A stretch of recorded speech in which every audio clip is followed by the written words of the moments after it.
Ça repatine là devant, ça redégrate.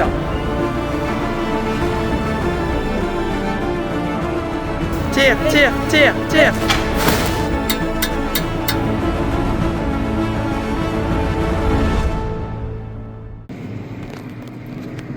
Pouah, le temps de zinzin. Ça pleut à saut depuis au moins 2 heures. On va avoir pas mal de millimètres cumulés encore aujourd'hui, je pense. Bon, après, c'est pas plus mal en vrai. Enfin, oui, il nous reste toujours les 4 hectares d'orge de printemps. On aura forcément une période où le faire, mais au moins ça va faire lever toutes les graines de mes faux semis que des chômeurs, quoi. Donc Mathieu, là, il est parti déchaumer chez un client où il y a 30 hectares à faire. Je reprends l'ensemble, 833 essieux, on cure du fumier dans un haras. On n'est pas de bonheur, enfin, il est déjà 11 h. Moi, j'avais des rendez-vous avec Manon à faire. Le père a commencé ce matin, du coup, à faire ça. Et on reprend le flambeau, donc c'est parti. Pas possible un déluge comme ça. Je dois aller ouvrir la barrière dehors. Non. M'en fiche, je suis trempé, m'en fiche.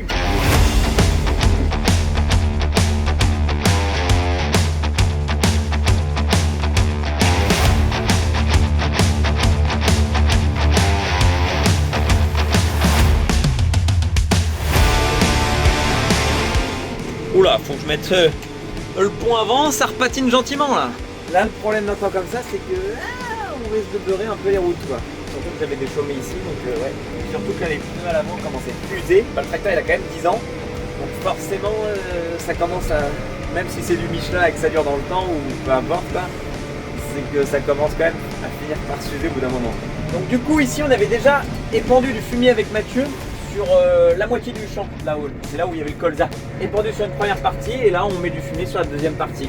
On n'avait pas encore assez de fumier pour pouvoir épandre sur l'ensemble de la parcelle parce que mon père du coup avait curé il y a 3 semaines, 1 mois, le même haras que je cure en ce moment. Donc il y avait 7 bennes qu'il avait mis à l'affilée, puis là ça va être à peu près 7 bennes qu'on va remettre à l'affilée dans l'autre partie. Donc ça couvrira l'ensemble de la parcelle. Impeccable.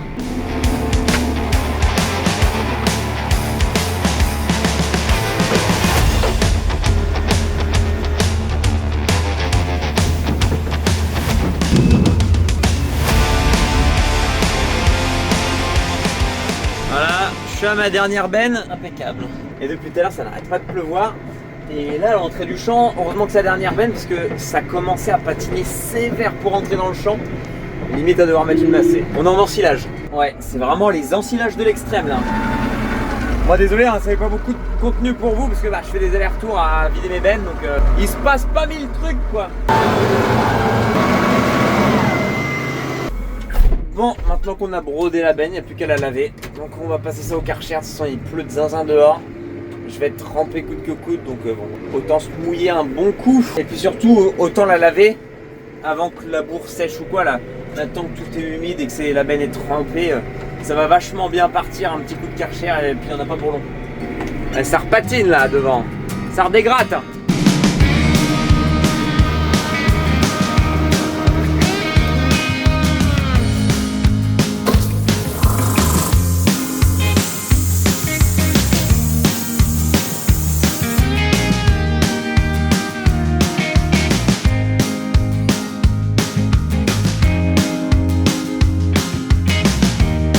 Bon bah c'est mieux comme ça, on passe au télesco et après au tracteur. Gros lavement là.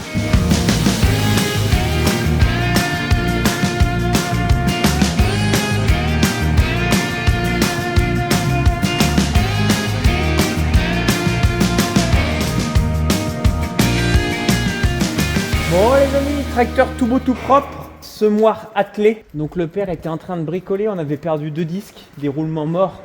Le père avait démonté les roulements, changé les roulements, collé les roulements, enfin ça va pas. Du coup, il faut qu'il change carrément de système. C'est-à-dire qu'il y a un système de palier qui est comme ça de base, qui est incorporé dedans. Et là, le père, il découpe tout, il soude des nouveaux paliers. Enfin bref, il change complètement de système. Il dessoude le bras, ressoude au niveau du bras, donc il est assez costaud, quoi. Il recrée des pièces entières. Donc on perd les disques un par un, ça a toujours été un problème. On a toujours, à chaque fois, tu changes de roulement pour que ça recasse à chaque fois au bout de quelques hectares. Donc vous voyez, il fait les pièces où il découpe tout, il fabrique une nouvelle pièce qui ressoude, ce qui donne des résultats comme ça, quoi. Donc ça c'est bon, c'est fini, ces pièces sont prêtes, il y a juste à les remonter. Pareil les herses, il a démonté les herses à l'arrière parce qu'il y avait des endroits où c'était dessoudé à force. En fait, quand tu prends des KO au niveau du chariot, quand tu lèves le semoir quand le semoir est levé en l'air et que tu fais ton demi-tour en fourrière, quand ça prend des KO, paf, la herse elle se coud dans tous les sens, donc ça lui donne des chocs et ça finit par se dessouder quoi. Les amis, à demain pour essayer de... On a une livraison de paille à faire et remonter ça, pourquoi pas essayer demain de se mettre en route dans le couvert quoi. Allez, bonjour tout le monde, j'espère que vous allez bien. On va préparer le plateau de paille pour que le père aille livrer chez un client cet après-midi. Et moi et Mathieu, on va se mettre en route à semer les couverts végétaux. Rien de mieux que d'être avec son chien là, impeccable. Oui, on est avec la pince à enrubanner pour charger parce que tout simplement, ça c'est la partie de la pince à griffe que vous voyez d'habitude et ça c'est la partie pince à enrubanner. Et en fait, la partie pince à griffe, il y a des endroits qui sont complètement dessoudés, qui sont complètement tordus à force. Vous voyez, vous vous rappelez dans la vidéo quand je l'ouvre la pince, parfois ça claque, trop de débit hydraulique. Et à force de claquer, ça finit par tout dessouder, tout est tordu, donc il faut tout refaire. Donc en attendant, comme on est en panne, on a récupéré la partie d'attelage de la pince à griffe qu'on a mis sur la partie du coup pince à enrubanner quoi.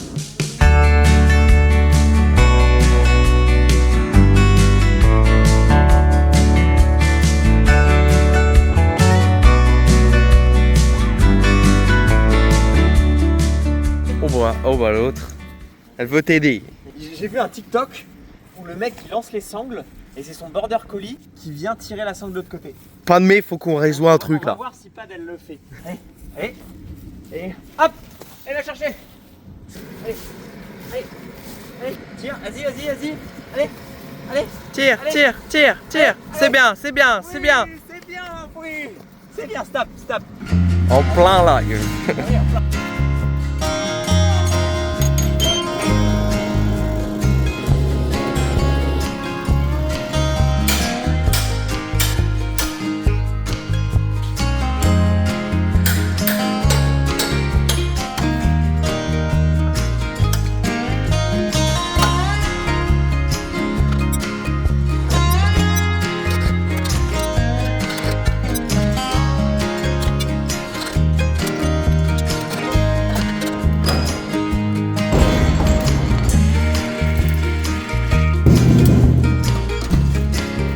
Bon allez les amis, on va se lancer dans les semis de couverts.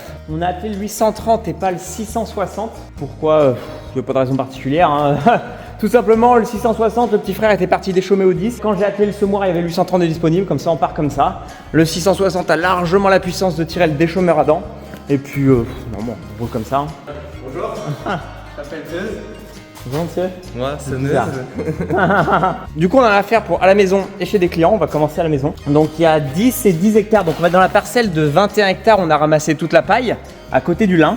Et donc, dans cette parcelle de 21 hectares, on fera la moitié, donc 10 hectares en lin et l'autre moitié en maïs grain.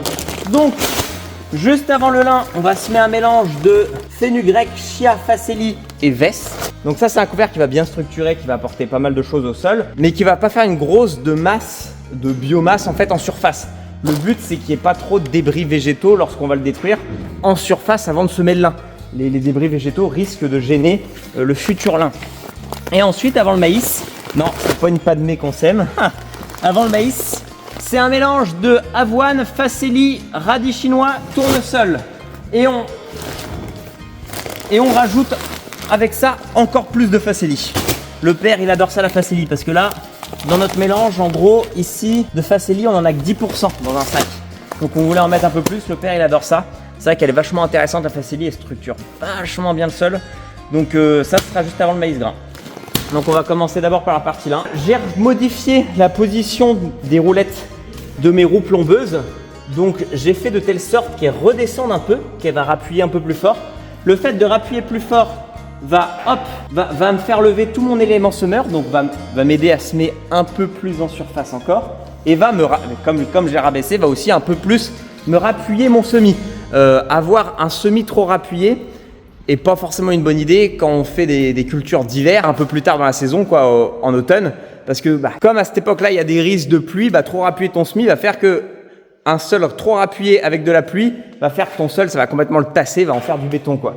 Ici, au contraire, on a une période où on peut arriver, au mois de septembre, on peut arriver sur des petites sécheresses, quoi, du sec. Enfin, ils n'annoncent pas en général des amas d'eau. Du coup, c'est pas mal de bien rappuyer ton semis et un maximum de contact avec la graine et qu'il y ait moins d'évaporation du peu d'eau qu'il y a déjà dans le sol. Peu d'eau, On a pris presque 30 mm ces deux derniers jours. Donc bon, notre couvert végétal cette année devrait bien lever. Et on n'est pas trop tard. On aimerait toujours le semer plus tôt, mais on n'est clairement pas tard par rapport à l'année dernière. On l'avait semé tard dans le mois de septembre, quoi. Bon, on met la semence, on fait nos réglages, on est parti. La dernière fois que j'ai semé, c'était de l'orge de printemps, donc de la grosse graine. Je passe de réglage du semoir de grosse graine à petite graine. Tous les ans, je vous fais le même speech et tous les ans, c'est la même chose. Donc là, ici, la boîte de vitesse du gros pignon au petit pignon. Et ici, la soufflerie, je la diminue. Forcément, comme les graines sont beaucoup plus petites que de la févrole ou du blé ou quoi, et puis même, en fait, en termes de quantité, ici, on va faire un semis à 9 kg hectare, contrairement à un blé qu'on pourrait semer à 180 kg hectare. Donc, il y a beaucoup moins de poids à éjecter dans les lignes de semis. Donc, forcément, et ben là, on peut se permettre de diminuer la soufflerie.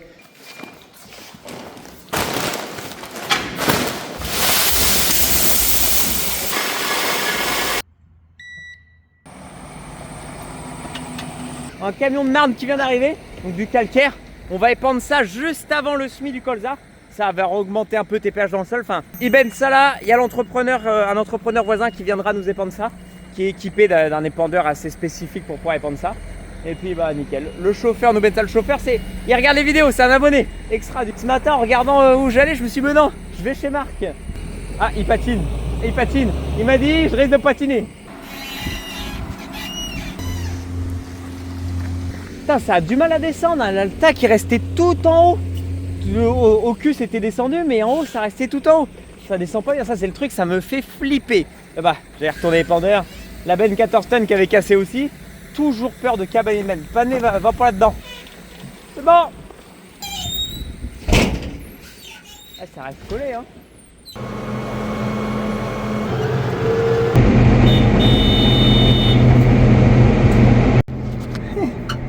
Ça c'est Mathieu.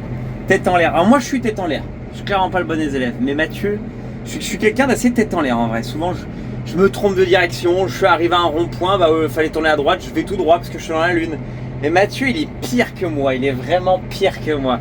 Je suis désolé Mathieu de dire ça, mais t'es pire que moi. Là il a été à gauche alors que le champ il est à droite. Hein. C'est un champ qu'on connaît bien de la maison, mais je sais pas, peut-être qu'il pensait qu'on allait à un autre champ où, je pense à rien. On va le revoir passer, hein.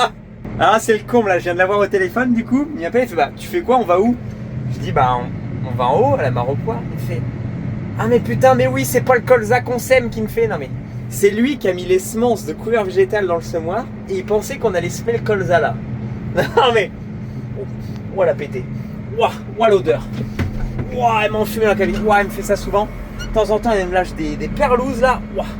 Bah alors voilà. Non mais oh là là.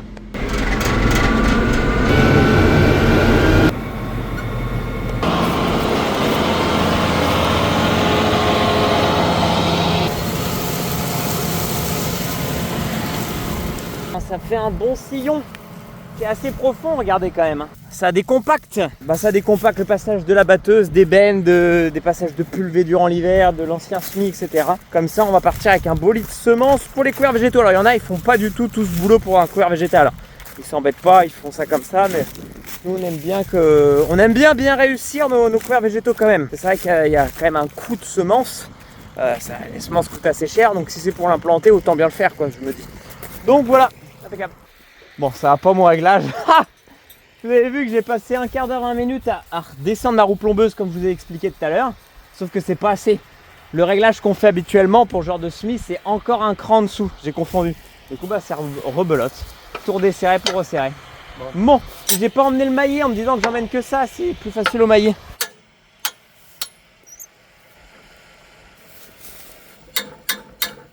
Non mais, je la laisse là 1 heure, elle aura rejoint la Chine par le centre de la Terre, hein, c'est sûr. Non mais, on la voit même plus. Oh! Non mais le trou qu'elle nous fait, bon, elle décompacte les amis. En fait, elle me fait le boulot de fissuration parce que Mathieu n'avait pas assez bien bossé. Elle refait le boulot. En haut, on a un tuyau cassé au niveau du champignon. Attends, ça c'est juste... c'est cassé là. Ça ici, c'est la vigie d'inspecteur gadget. C'est sa vigie, il se met là, sur la plateforme. Et puis, je fais des allers-retours, puis il regarde au moins, il a pu se rendre compte qu'il y avait un problème. Mais ça, c'est la vigie.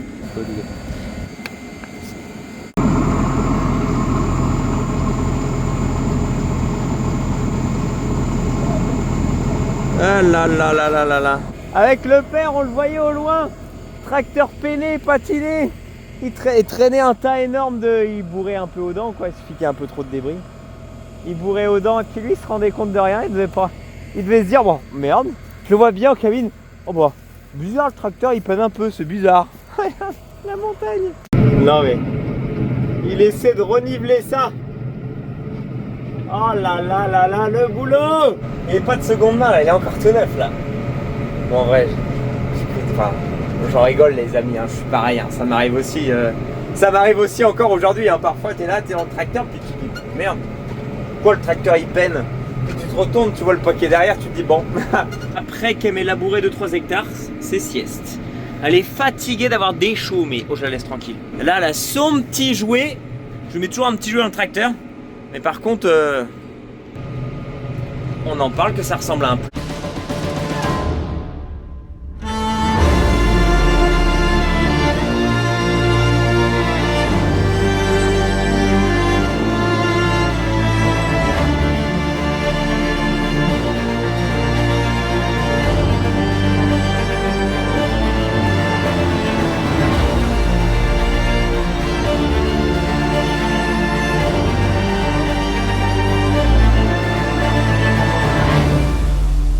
Bon les amis, il va déjà être 19 h.